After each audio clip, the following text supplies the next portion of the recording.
Hello, folks. This is the Wild and Woolly Ozarks podcast, and I'm your host, Champ Herren, coming to you this beautiful Sunday afternoon from the banks of Dry Creek in rural Webster County. This podcast is basically about stories that I want to tell, things that I want to share with you, things that I want to read. Sometimes it's folklore. Sometimes it's old news stories and true crime. Other times it'll be maybe a great poem I find that I think reflects the land and the people who live here. This podcast is about the Ozarks, which includes a lot of southern Missouri, a lot of northern Arkansas, and a little tad bit of Kansas and some of eastern Oklahoma out there. So if you're out in one of those areas, after you've hit that subscribe button and hit that like button, go ahead and tell us where you're from. I'd love to hear where you're from. And even if you're not from the Ozarks, you're still welcome. We're happy to have you. Welcome. And we're happy to share our culture with you. One of the main things we're going to rely on first is the works of primarily Vance Randolph. Vance Randolph was an outlander who moved to the Ozarks in the 20s. He had visited here as a child. He was an outlander. He was from Pittsburgh, Kansas. He had worked for left-leaning publications, socialist publications, and wrote books for the Haldeman Julius Company. One of the best ways right now to find out about Randolph, if you want to read, is there's plenty of resources online, but one of the best ways if you want to listen is to go to the Ozark Folk Chronicles podcast with Curtis Copeland and Hayden Head. Sometimes I appear over there and have talked about different things, but they have a lot on Vance Randolph, and it's very, very interesting. Also, Rose O'Neill, and interview a lot of current Ozarkers and what they're doing to preserve the Ozarks and to make it happen. So check out the Ozark. If you're already over here, you need to be over there as well. So check out the Ozark Folk Chronicles podcast. Now today what I want to do, and for the first several episodes, I'd already recorded some episodes, and I'm gonna figure out a way to work those in. But what I want to do is I want to take you through the writings of Vance Randolph. One of the reasons we know as much about Ozark folk speech, Ozark folk sayings, and traditional stories and their lineage, those stories came here from somewhere else and then were put down by Randolph in paper, honestly, as the culture, the old Ozark culture was kind of dying off. And so what I want to take you through are the collections of stories. There are many other books we're going to refer to, and there's one we're going to get into here a little later called it's referred to as Pitts. The actual title is Pissing in the Snow. It's his last book and probably his most famous. These are lesser known. Some of these in front of me I do not own. I have them on interlibrary loan. Shout out to the Marshville Public Library. Who's able to get them for me, allow me to keep them for generous amounts of time and savage the copyright with photocopying. So, yes, so I want to take you through these books, and I think the best way to do it is to take you through the title story of each one. Now, sometimes, I'm going to warn you, sometimes I crack up, sometimes I have to turn pages and there's a pause. Sometimes I have to stop and get a drink. So it's going to be an adventure. We'll see how this goes. So the first of these, and I got to tell you, Randolph collected a whole gallery of things on Ozark life, and music, and speech, et cetera, folk belief, including, and these books are basically anywhere from 150 to 400 word little stories, simple vignettes. Some of them really don't have a punchline. Kind of the joy is just in how they unfold. And so I hope to share some of that with you today. So our first book, and this was originally published by the Columbia University Press. It's not been re-released. 1952, Who Blowed Up the Church House and Other Folk Tales by Vance Randolph. It's dedicated to Jean Lightfoot Capel, don't know. Maybe one of my other Ozarkian chroniclers of things can give us some information on who she was. The Women of Randolph, that's a story in and of itself. So anyway, this book has 100 and some tales like this. They're all pretty clean. They're not. They may skirt the edge a little bit, or they may hint around the edge, but they're pretty clean. All right.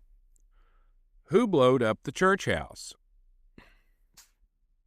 One time there was an old bachelor named Longstreet, and he did not do no work because he drawed a big pension every month. After a while, he got so fat he couldn't even chop his own kindling, and he hired some fellas to haul wood into town and rick it up by the back door. The old man kept a fish pole in the house, and it was just 8 feet long, and with a notch cut in the middle. He used to bring out the fish pole and measure the wood careful, and if the wood pile was 8 foot long and 4 foot high, he'd give the fella 75 cents. But if it measured even 1 inch short, old man Longstreet says it ain't a full rick, and he will not pay for nothing till the fella puts some more wood on it. The fellas that cut that wood and sold it did not like the old man Longstreet much. He did not get along very good with his neighbors, neither. Every time a little cold spell come along, old man Longstreet would be uptown grumbling how somebody was stealing his wood at night. There's folks in town that ain't got no wood pile at all, says he, but there's smoke a-comin' out their chimney just the same, and you can smell meat a-frying. Finally, he put up keep-out signs in his backyard, and he says he's going to shoot anybody that'll come around there at night. The sheriff told him he better get a big dog to watch the wood pile. But old man Longstreet says it would cost too much to feed the critter, and the goddamn neighbors is mean enough to poison a dog anyhow. The Baptist church sat right across the lane from old man Longstreet's place, and one Sunday they got a new preacher down from Springfield. It was pretty cold, and the preacher wanted to build a little fire to take the chill off the pews. Old man Longstreet was not home, and he'd went fishing somewheres, so the new preacher went into the backyard and got an armload of wood. He says surely nobody will begrudge a few little sticks for the worship of God, but he didn't know old man Longstreet. The preacher got the fire going good, and then he walked out the door of the church thinking about his sermon. Then all of a sudden the stove blowed up. Kerwham! It knocked the pulpit down and broke most of the windows and scattered live coals all over the church house. The whole place was full of smoke, and the preacher was hollering like a scalded bird dog. He wasn't hurt none, but he was scared plumb witless. Some folks come along and pump water and carried it round in their hats, or else the church would have burnt completely down. If that stove had blowed up after that meeting got started, it might have killed half the Baptists in the settlement. The folks thought old man Longstreet had fixed a stick of wood with powder to blast out the scoundrels he claimed was stealing his wood in the night, but the old man swore he never done it, and he figured the neighbors must have loaded up a stick and put it in a wood pile to murder him, as they are low down a thieving lot, and he would not put anything past them. The neighbors says they'd never done such a thing, and who would want to kill a crazy old fool like that, which he's got one foot in the grave already. One fella says old man Longstreet is always having trouble with woodcutters because he claims they don't give him a full rick for his money, and maybe the woodcutters put some powder in it to get even with old man Longstreet. The fellas that hauled the wood says it's outrageous lie, and people better be goddamn careful who they're accusing of things like that. And one woodcutter says everybody would like to get rid of old man Longstreet, and the neighbors too, but they can't afford to buy the powder so long as them tightwads only pay 75 cents a rick. If they will give me $1.25, says he, I'll put free dynamite in every wood pile, and them damn fools can blow each other up all over town, for all I care. We never did find out which one done it, or who was trying to blow up. Some says one thing, some says another. There's a piece in the Durgeonville paper about how folks down our way is against religion, but the home folks all knowed better. There ain't nobody in this country that would blow up a church house on purpose and run the risk of killing a lot of good Christian people. It was just one of these here unfortunate accidents, and you can't make nothing else of it. That's one that's kind of difficult to read. The sentence kind of runs together there. So anyway, that's who blowed up the church house. I guess old man Longstreet. What do you think happened? Who did that? That story, there's a little bit of fact to it. And so, pulling here, I'm in the index right now. Every one of these books has an index behind it, whereby you can look up the deal. It's the first one. Gee whiz, Jim, you ought to be able to find it. Okay. This was told by a gentleman in Reed Spring, Missouri, November 1942. He preferred to remain anonymous. I would, too.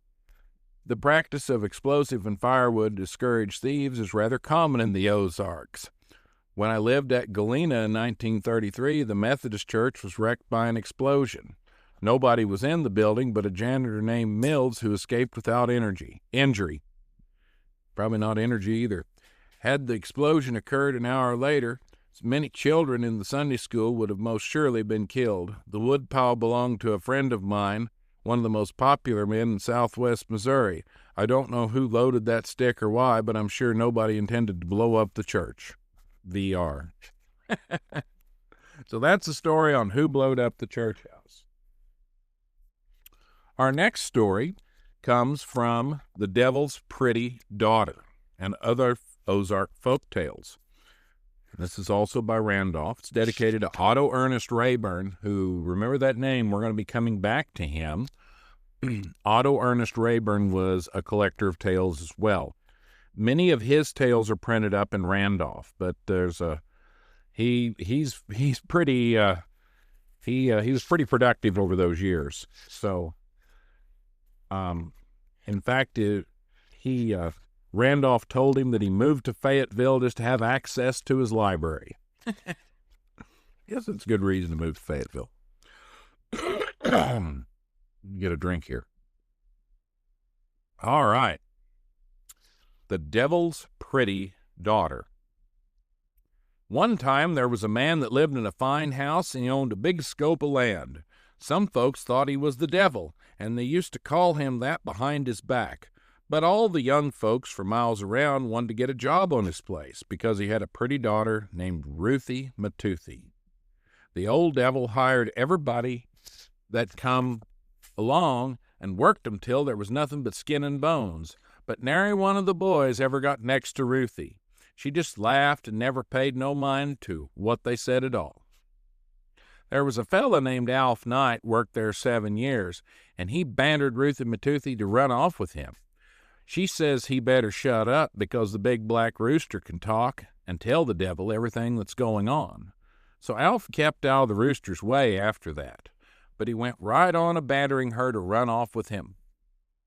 Finally, Ruthie saddled 2 horses, and she give the big black rooster a bushel of corn. "Let's hit the mountain right now," she says. "Soon as the rooster eats all that corn, he'll tell Pap we're gone." Alfie and Ruthie rode as fast as they could, but pretty soon they looked back, and there come the old devil on his big black horse. He was smelling their track just like a tree dog follers possums. It looked like the old devil was going to catch them sure, but Ruthie Matoothie pulled some bramble briars out of her pocket. "Throw them down on the road behind us," she says, and Alf done it. The bramble briars took root and growed a mile a minute. They kept growing till the valley was plumb full, and it looked like a high, level prairie. The old devil had to ride 1,000 miles out of his way to get around the briar patch. Alfie and Ruthie kept on riding, and after a while they looked back, and there was the old devil still following the trail. It looked like he was going to catch him for sure, but Ruthie Matoothie pulled 3 little gravels out of her pocket. "Throw them down in the road behind us," she says, and Alf done it. The little gravels took root and growed a mile a minute. The whole country was covered with loose gravels and quicksand 50 foot deep. There was long chat piles everywhere, like what they got up in Joplin, only bigger. The old devil had to ride 2,000 miles out of his way to get around that gravel bar. Alf figured they had the old devil beat this time, but Ruthie Matoothie knowed better. So she kept on a-riding, and after a while they looked back, and sure enough, there come the old devil. It looked like he was going to catch him after all, but Ruthie Matoothie pulled a water bottle out. "Pour it down on the road behind us," she says, and Alf done it. The water took root and growed a mile a minute. The creek busted out of its banks and run over all the country. There was big barns a-floating off downstream and haystacks with chickens riding on 'em. The old devil can't cross running water, and he had to ride 3,000 miles out of his way to get around that flood. Alf and Ruthie kept on riding. But along the next evening they looked back, and there come the old devil. He was moving pretty slow, but he was still following the trail. It looked like he was going to catch him sooner or later, no matter what happened. But Ruthie Matoothie pulled a little Bible out of her pocket. "Throw it down in the road behind us," she says, and Alf done it. The little Bible took root and growed a mile a minute. The whole country was full of paper with holy words on it, and everybody knows the devil can't stand Bibles. He can't get through, and he couldn't go around, so finally he just give up and went back home. Alf and Ruthie kept on riding, and pretty soon they come to a place where his folks lived. So they went for dinner, and everybody liked Ruthie Matoothie fine. Next day there was a preacher come along, so her and Alf got married without no more foolishness. She took up piecing quilts and making soap and having babies, and never mixed with no devilment. Everybody for miles around thought Ruthie was wonderful. Alf thought so too, and him and her lived happy ever after. Ruthie Matoothie. That's a tongue twister if you hadn't studied up on it a little bit. So, the devil's pretty daughter. So this tale, I'm going to go to the index here. This was told actually by Vance Randolph's first wife, Marie Wilbur, Pineville, Missouri, 1930. She had heard it from Lucinda Mosher, also of Pineville, who heard the story from her elders in the late 1870s. Okay, and he gives some citations here. I'm going to sort of paraphrase this. There are many versions of this same type of fairy tale. This is an oldie, too. And if you want to read up on it, you certainly can, and you can look up some of these. Randolph meticulously cites these things, or whoever helps him with it cites it along there. So, yeah, check this one out. It's really great. You could have told that story in medieval times, and it been the exact same. It was just placed in the Ozarks. That's an old story. So, that was The Devil's Pretty Daughter. And literally, I have these books stacked right here under the microphone, and I'm putting them on a table, and I'm turning around here. Our next book by Vance Randolph is The Talking Turtle and Other Ozark Folk Tales. And it's Columbia Press, New York, 1957. And it is to Mary Celestia Parler. Now, this is Vance Randolph's second wife. She was, in her own right, a major influence in collecting and studying Ozarks speech and songs and stories. And she was a professor at the University of Arkansas, Fayetteville. And so they married very late in life and were in the nursing home together. So anyway, this is The Talking Turtle. One time there was a fellow named Lisenby, and the trouble was that he couldn't keep nothing to himself. When anybody done something that wasn't right, Lisenby would run and blab it all over town. He didn't tell no lies, he just told the truth, and that's what made it so bad. Because all the people knowed whatever Lisenby said, there wasn't no way a fella could laugh it off. I'm going to start that one over, Kenneth, right there. The Talking Turtle. One time there was a fellow named Lisenby, and the trouble was that he couldn't keep nothing to himself. Whenever anybody done something that wasn't right, Lisenby would run and blab it all over town. He didn't tell no lies, he just told the truth, and that's what made it so bad, because all the people believed whatever Lisenby said, and there wasn't no way a fella could laugh it off. If he seen one of the county officers going to a woman's house when her husband was not home, Lisenby would tell it right in front of the courthouse, so there would be hell to pay in two families, or maybe some citizens like to play a little poker in the livery barn, but there wasn't no way to keep it quiet on account of the goddamn Lisenby. And when the Baptist preacher brought some whiskey home, there was Lisenby a-hollering before the preacher could get the keg out of his buggy. While the boys was afraid to swipe a watermelon for fear old blabbermouth Lisenby would tell everybody who'd done it. The last straw was the time Lisenby found a turtle in the road. It was bigger than the common kind, so he stopped to look at it. The old turtle winked its red eyes, and it says, "Lisenby, you talk too damn much."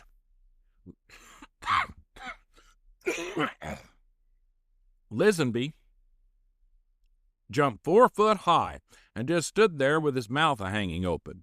He looked all around and there wasn't anybody in sight. "It must be my ears have went back on me," says he. "Everybody knows terrapins is dumb." The old turtle winked its red eyes again. "Lisenby, you talk too damn much," says the old turtle. With that, Lisenby spun around like a top and he lit out for town. When Lisenby come to the tavern, the old people and told people about the turtle that could talk, they all laughed in his face. "You come with me," says he, "and I'll show you." So the whole crowd went along, and when they got there, the old turtle didn't say a word. It looked around just like any other turtle, only bigger more than the common kind. The people was mad because they had walked away out of the hot sun for nothing, so they kicked Lisenby in the ditch and went back to town. Pretty soon Lisenby sat up, and the old turtle winked its red eyes. "Didn't I tell you," says the turtle, "you talk too damn much." Some people around here say the whole thing is a joke, because it ain't possible for a turtle to talk. They claim some fella must have hid in the bushes and throwed his voice so it sounded like a turtle was talking. Everybody knows these medicine show doctors can make a funny wooden dummy talk good enough to fool most anybody. There was a boy here in town that tried to learn that out of a book, but he never done no good at it. The folks never found nobody in these parts that could throw their voice like that. Well, no matter, it was a joke or not, Well, no matter if it's a joke or not, the story sure fixed old blabbermouth Lisenby. The folks just laughed at his tales after that, and they said, "You better go." God, that's difficult. Well, no matter if it was a joke or not, the story sure fixed old blabbermouth Lisenby. The folks just laughed at his tales after that, and they would say, "Better go talk to the turtles about it." Lisenby, that's way harder to say than it is to read. So we have the talking turtle. Another one of our signature stories of our Vance Randolph story books this afternoon. So the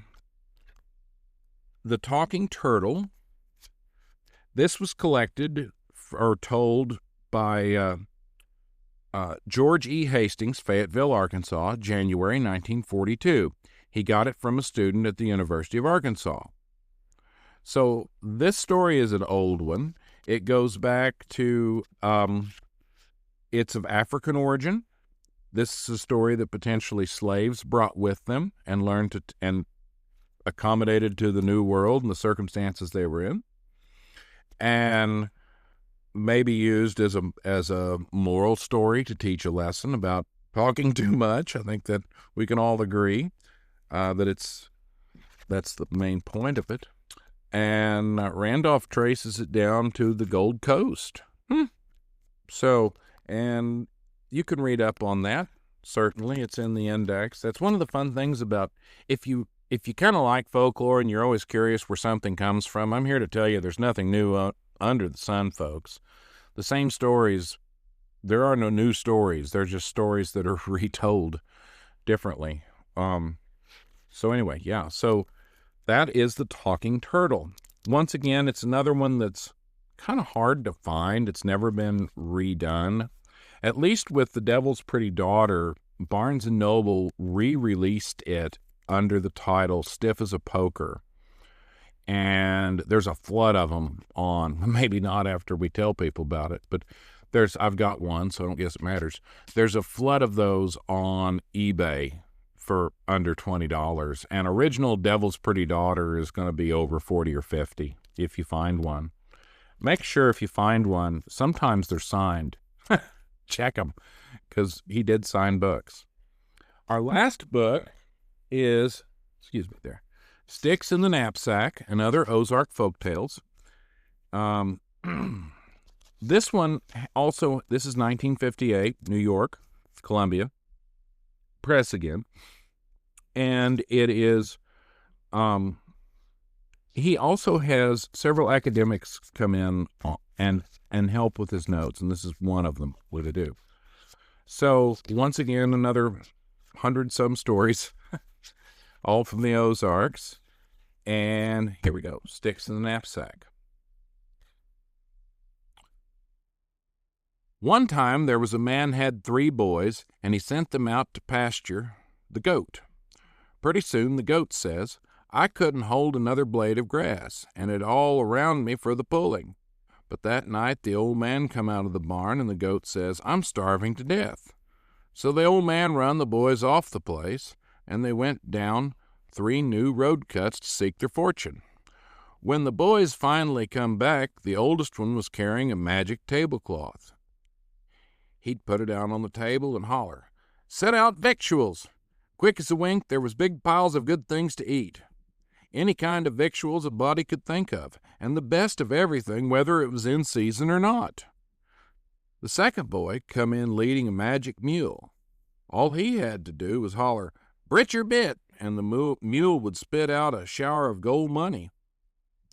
The least boy didn't have nothing but an old knapsack full of sticks, so he just kind of hung back and didn't have much to say.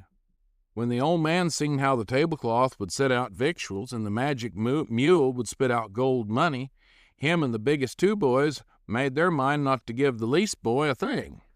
They was fixing to run him off the place, and they figured it would be good riddance. The least boy told them the old knapsack was magic too, but they just laughed at him. Finally, he seen they was going to gang up on him, so he hollered, Sticks, out of sack! Well, sir, them sticks just jumped out of that knapsack and like to beat the old man and the 2 big boys pretty near to death. So all 3 of them run off through the woods a-hollering, with blood running down their legs. They never come back, neither. So then the least boy got the old place, the magic tablecloth to keep him in victuals, and the magic mule to spit out gold whenever he wanted it. He just hung the old knapsack full of sticks up by the fireboard and lived happily ever after.